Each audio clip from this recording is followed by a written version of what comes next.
Assalamualaikum warahmatullahi wabarakatuh. Saya Yawan Tobing Lukiono, Sarjana Sains Terapan Magister Teknik.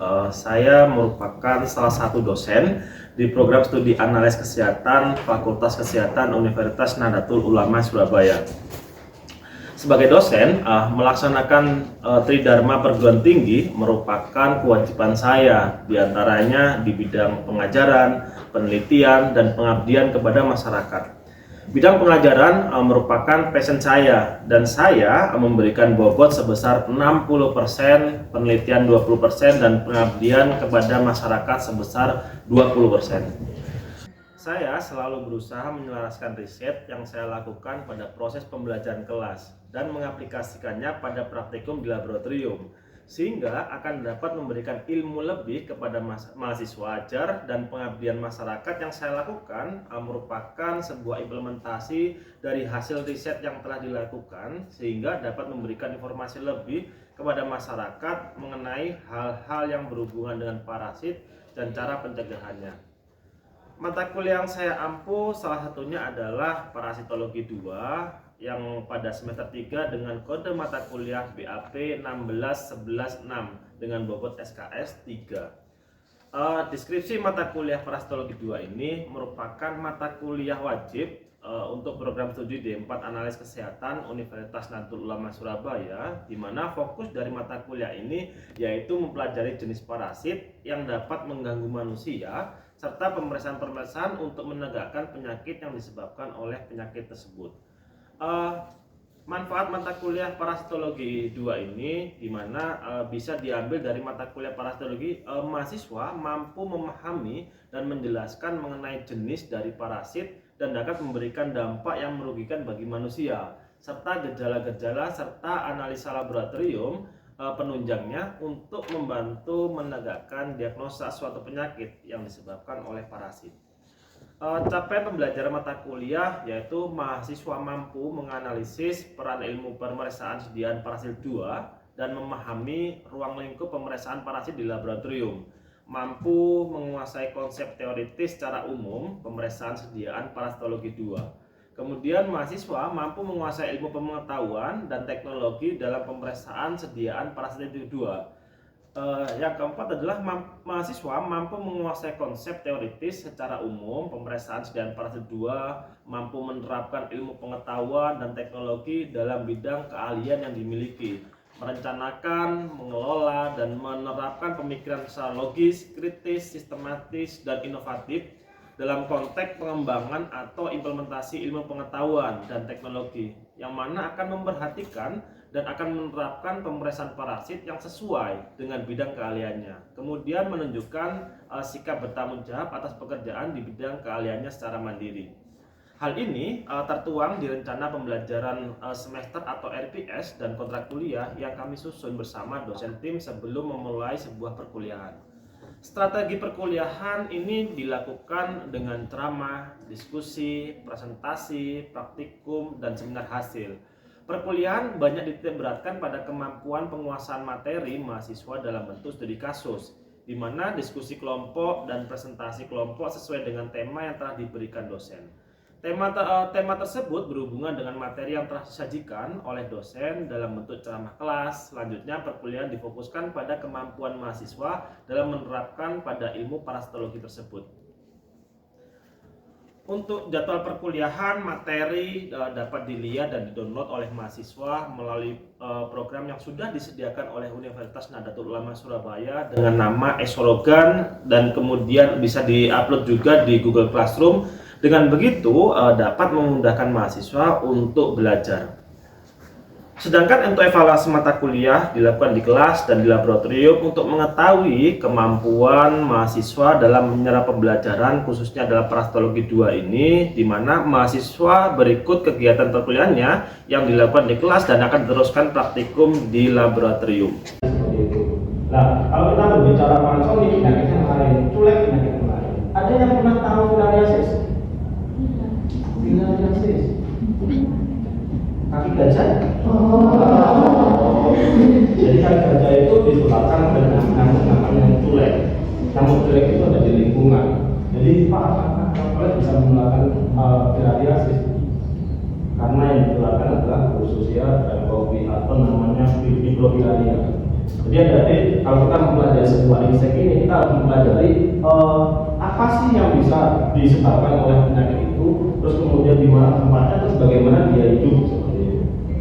Jadi kalau misalkan Anda itu jadi seperti ini, bukan berarti langsung tiba-tiba jilbaban langsung semakin besar, tidak seperti itu. Pertama adalah Anda orang tua Anda ketemu, terus kemudian melakukan terus kemudian jadilah sebuah sel-sel kemudian jadi besar seperti Anda. Sama juga seperti ini. Jadi kita ujung-ujungnya besar. Ada pertanyaan? Mungkin ada pertanyaan? Ya. Kenapa sih kalau nyamuk itu suka berkembang biak di tempat yang bersih? Biasanya kan lebih memungkinkan kalau tempat yang kotor itu suka dibuat untuk berkembang biak. Oke, kita berbicara adalah breeding place. Breeding place salah satunya adalah Aedes, apakah dia ditemukan di tempat yang terbuka? Dia ditemukan di air bersih. Salah satunya adalah kentrong, terus kemudian kamar mandi. Begitupun juga Albopictus. Albopictus itu kita temukan di lingkungan di mana ada botol yang diisi air bersih, terus isi air hujan, terus kemudian kita nyemprot tanaman, terus kemudian masukkan air. Di situ tempat hidupnya. Pak, apakah di got kita menemukan Albopictus? Enggak. Pak, apakah di tempat di sungai-sungai itu kita menemukan Aedes aegypti? Enggak.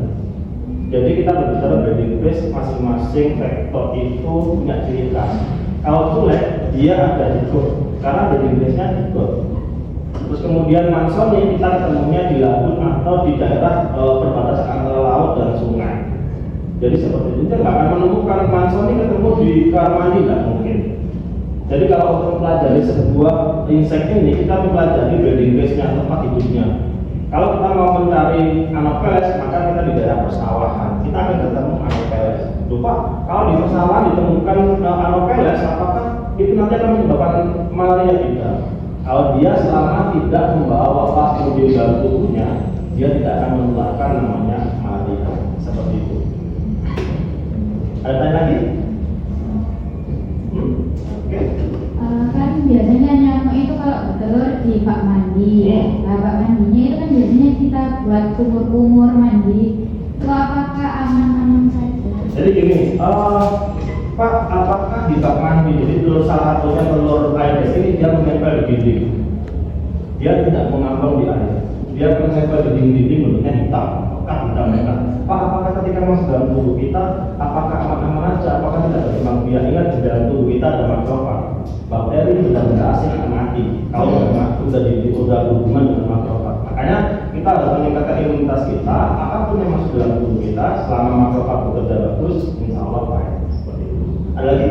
Pak, saya mau tanya, kan biasanya kalau musim itu apakah dari nyamuk juga? Kayak misal kadang-kadang nyamuknya banyak, terus kadang-kadang juga ada. Jadi kita bicara musim ya, di mana ada masa perindukan. Jadi perindukan itu gimana? Kalau kita di musim-musim penghujan, terus kemudian kemarau, itu adalah musim-musim perindukan. Makanya banyak orang sakit di masa musim perindukan. Ada nyamuk yang sudah berkembang biak di situ. Tetapi kembali lagi ada DBD itu menular dari gigitan nyamuk. Jadi misalkan Anda rumah Anda di sini kena DBD, kemungkinan kanan, kiri, depan, belakang kemudian nyamuk ini nggak akan sampai jauh ke rumput, nggak sampai rumah di mana terus jauh ke rumput, nggak di sekitar itu sebenarnya nyamuknya itu. Jadi misalkan makanya kalau orang kena DBD harus masuk rumah sakit ada terisolasi agar tidak digigit oleh nyamuk lain yang nanti bisa menularkan penyakit tersebut. Ingat, ada virus yang ditularkan oleh namanya Aedes. Jadi kalau misalkan Anda kena satu, nyamuk ini gigit sebelahmu maka kena, gigit sebelahmu lagi maka kena. Seperti itu. Ada lagi?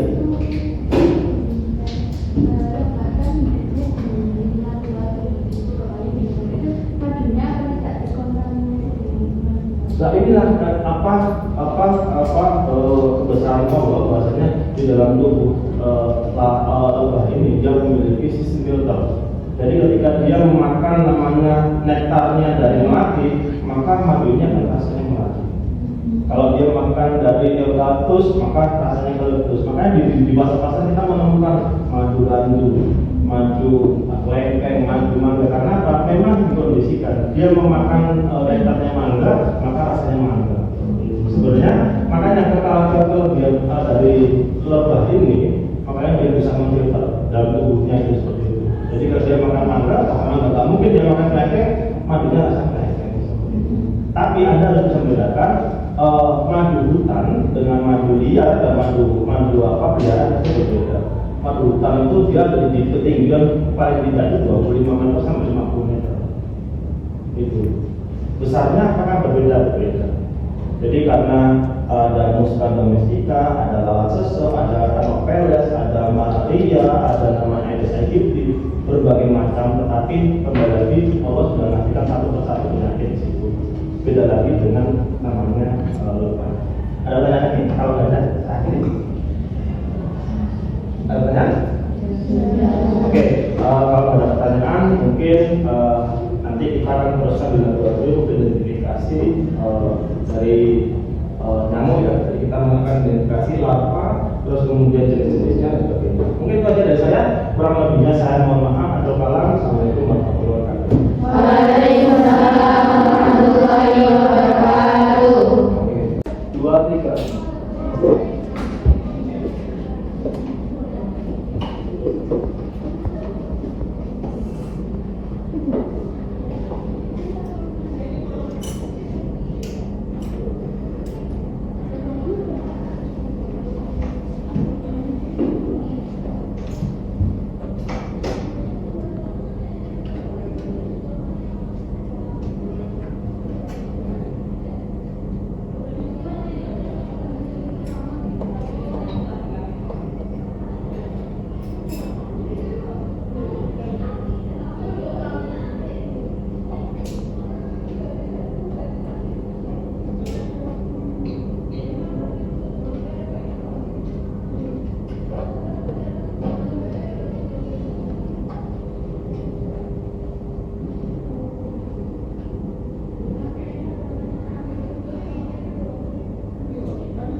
Oke, assalamualaikum warahmatullahi wabarakatuh.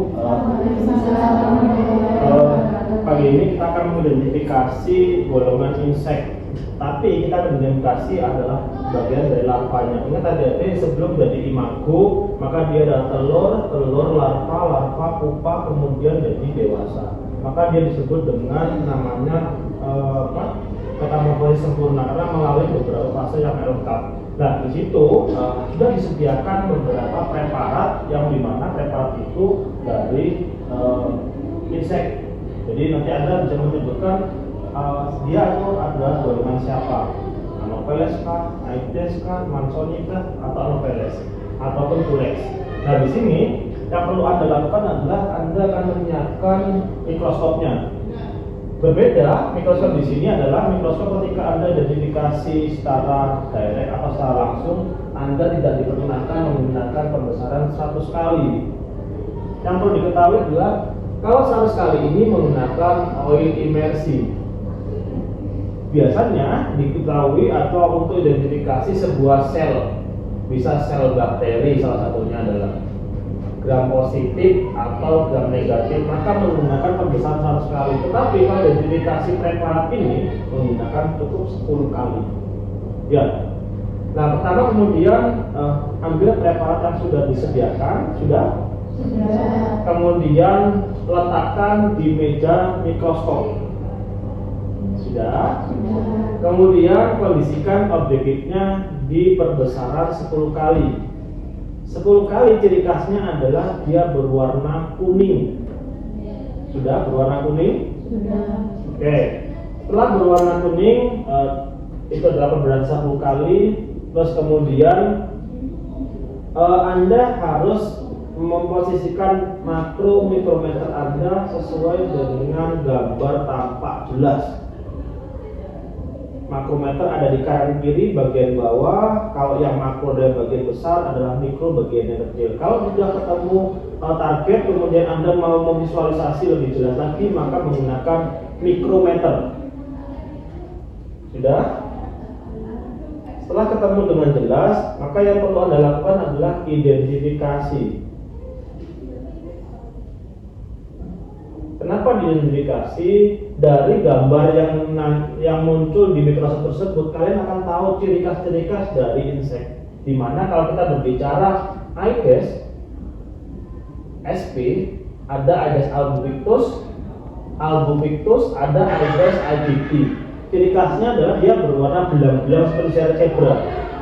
Beda lagi kalau dia bicara adalah Anopheles, maka bentuknya coklat. Tidak ada gelang-gelang di kakinya seperti zebra. Ciri khasnya seperti itu. Pak, kalau Aedes ini, kalau cara mengetahuinya lagi, kalau misalkan selain dia itu seperti zebra, kita dilihat adalah daerah sisirnya. Sisirnya bentuknya seperti mahkota gini, atau seperti tusuk seperti itu, atau seperti tombak. Kalau seperti sisirnya bentuknya seperti mahkota ini adalah Aedes aegypti. Tapi kalau bentuknya seperti tombak ini berarti ada Aedes albopictus.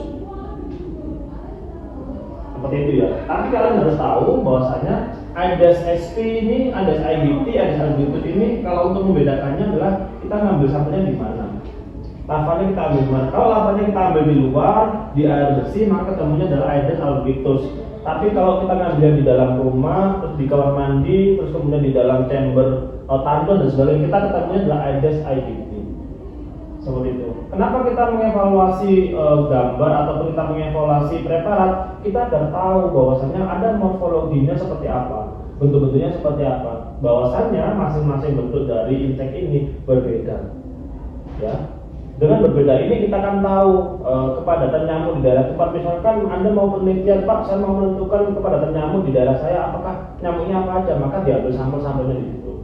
Kalau Anda ketemunya yang sampelnya adalah di dalam rumah, maka ada aegypti. Kalau di luar rumah, ketemunya bisa Aedes albopictus. Kalau di dalam got, ketemunya adalah culek. Kalau di daerah lagun atau perbatasan dengan laut dengan sungai, bisa ketemunya adalah Mansoni. Tapi kalau di persawahan, ketemunya ada Anopheles. Sangatlah mudah untuk menentukan larva-larva tersebut kalau kita sudah mengetahui breeding place-nya. Seperti itu ya. Sudah. Sekarang Anda di tahap identifikasi dan gambar. Coba dilihat sesuai dengan prosedurnya adalah identifikasi menggunakan lensa objektif 10 kali. Silakan. Sudah menemukan ya? Sudah menemukan. Dari situ kalau dari yang nomor pertama ini, Anda memastikan itu apa? Memastikan apa? Aedes kah? Aedes ya? Aedes albopictus atau Aedes aegypti? Ingat dilihat sisirnya di daerah belakangnya. Dia kalau untuk nyamuk kan seperti ini. Ini kan berbuku seperti ini. Maka dilihat adalah sifonnya seperti ini. Ini yang bagian bawah ini adalah sifon. Sedangkan sisir ada di sini. Ini yang dua ini adalah sifon. Ciri khasnya Aedes ini adalah hitam. Sifonnya hitam. Tapi kalau di sini kelihatan sisirnya. Jadi kalau kita udah mau tahu sisirnya bentuknya mahkota, maka Aedes aegypti. Kalau bentuknya busur atau bentuknya seperti tombak ini adalah Aedes albopictus. Udah ya? Udah. Silakan diidentifikasi.